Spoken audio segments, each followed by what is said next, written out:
Pourquoi certains bons joueurs ne signent jamais pro? Suivez cette vidéo du début jusqu'à la fin. Vous voyez, il y a beaucoup de joueurs aujourd'hui, beaucoup sont appelés mais peu sont élus. Si vous prenez 100 joueurs, à peine 10% arrivent bien sûr à signer ce contrat professionnel. Maintenant, vous pouvez être bon, vous pouvez savoir jouer avec les dents, vous pouvez savoir jouer avec les cheveux et ne jamais signer professionnel. Parce que signer un joueur professionnel, ça répond à des critères, ça répond à des codes. Donc je vous prie de suivre la vidéo, vous allez tout comprendre. Mais d'entrée de jeu, d'abord, il faut encourager ce qui se fait ici, le travail, en likant, en vous abonnant si vous n'êtes pas encore abonné. Et n'oubliez pas d'activer la cloche de notification. Vous voyez. Et avant de rentrer dans le sujet, je tiens à vous informer, je partage cette grosse opportunité avec vous. Pour ceux qui veulent travailler avec moi, on a ouvert bien sûr notre club de foot, notre centre de formation. C'est les deux volets, vous voyez, régime internat, régime externat. Si vous voulez bien sûr travailler avec moi, contactez le numéro qui est en train de s'afficher, plus 229 01 53 63 87 30. Les inscriptions ont commencé. Vous pouvez me contacter, écrire avec moi ou bien discuter avec vos parents. Donc, j'essaierai de résoudre tous les problèmes en un seul lieu dans mon centre de formation. C'est à moi-même, c'est pas pour quelqu'un. Donc, ce qui se passe, vous allez voir de très bons joueurs. Après, vous dites, ah, pourquoi il n'a pas signé pro, pourquoi il n'a pas passé professionnel, pourquoi il n'a pas signé. La première des choses, c'est votre discipline. Si tu ne respectes pas les gens, si tu es indiscipliné, tu te disputes toujours avec tes amis, tu es toujours en conflit avec tes amis, ou bien les entraîneurs du centre de formation, tu ne respectes personne parce que tu as seulement confiance en ton talent. Tu te dis que bon, en tout cas, moi je vais signer, je vais devenir un grand joueur, j'ai confiance en mon talent. Ce qui est sûr, même si j'insulte les gens, un jour je vais signer. Et le président et moi, on est en de bons thèmes. Je suis l'enfant du président, je suis si. Tu t'es trompé. Tu t'es largement trompé. Tout passe d'abord par la discipline. Un footballeur qui n'est pas bon, mais qui est discipliné, peut signer avant un footballeur qui n'est pas discipliné. Maintenant, quand je parle de signature dans les clubs professionnels, c'est pas ce qui se fait en Afrique. En Afrique, il n'y a pas beaucoup de structures qui sont réellement professionnelles. Les structures qui sont réellement professionnelles, on peut les compter au bout des doigts. Il y a le TP Mazembe, et eux, ils ont même leur propre jet privé.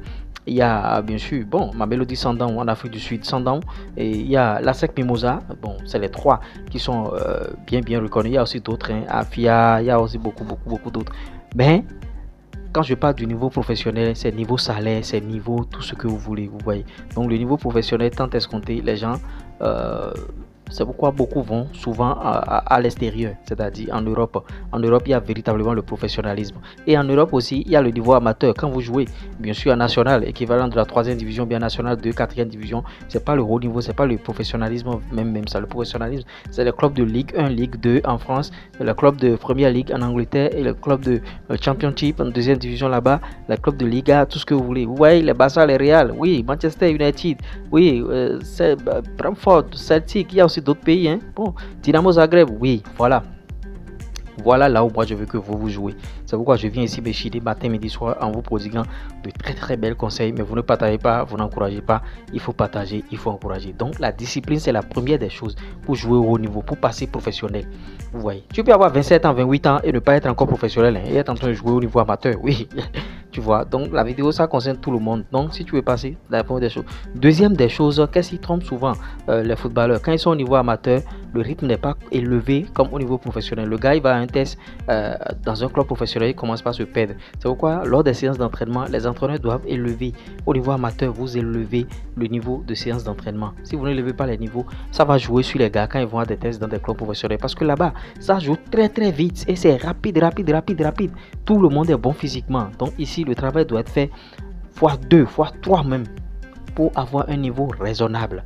Vous voyez, c'est comme ça. Ça marche. Tant que ce n'est pas comme ça, ça ne peut pas marcher. Vous voyez, donc c'est ça. Et acceptez l'intensité de jeu, acceptez que l'entraîneur vous chauffe un peu et acceptez que l'entraîneur vous mette la pression. Il y a certains, s'ils sont bons, souvent les joueurs qui sont bons n'aiment pas travailler physiquement, ils n'aiment pas se donner, ils se disent bon, vraiment, en tout cas, moi je ne vais pas faire ça, en tout cas si, en tout cas ça, non. Accepter souffrir. L'autre chose, troisième point, il faut être visible. Vous voyez, quand vous voulez jouer au niveau professionnel, vous êtes au niveau amateur déjà, ça fait 4 ans, 5 ans. Cherchez à créer bien sûr un canal, c'est-à-dire une page Facebook, une chaîne YouTube qui va parler de vous. Vous allez balancer vos informations. Là, les gens vont commencer par vous suivre. De là, tu peux gagner déjà un recruteur qui va venir te contacter, un agent, et il va commencer par travailler avec toi. Donc, tu dois être visible sur les canaux digitaux. Voilà le troisième point, parce qu'on est à l'ère du digital. Vous voyez, moi, je suis en train de vous faire du coaching sur le digital, de manière digitale, c'est-à-dire à travers des vidéos, tout ça là. Tu ne veux pas rassembler 200 personnes ou bien 1000 personnes dans une salle et faire truc là en présentiel, non. Mais ici, je vous parle C'est un canal, c'est ce que moi je veux que vous ouvrez. Et en tant que footballeur, tu dois partager quoi? Ton quotidien, le travail que tu fais, tu vois, et tu parles un peu de toi sur tes pages. Ah, je viens de faire un match avec mon club, j'ai marqué 3 buts. Cette saison, j'ai marqué 10 buts, 5 passes décisives, tout ça là. C'est des choses comme ça on veut. Donc si je vous ai apporté quelque chose de nouveau au travers de cette vidéo, likez, partagez, abonnez-vous. Et n'oubliez pas les opportunités concernant bien sûr notre centre de formation, notre académie, notre club de foot, l'URES Sport. Tout à l'heure, ciao.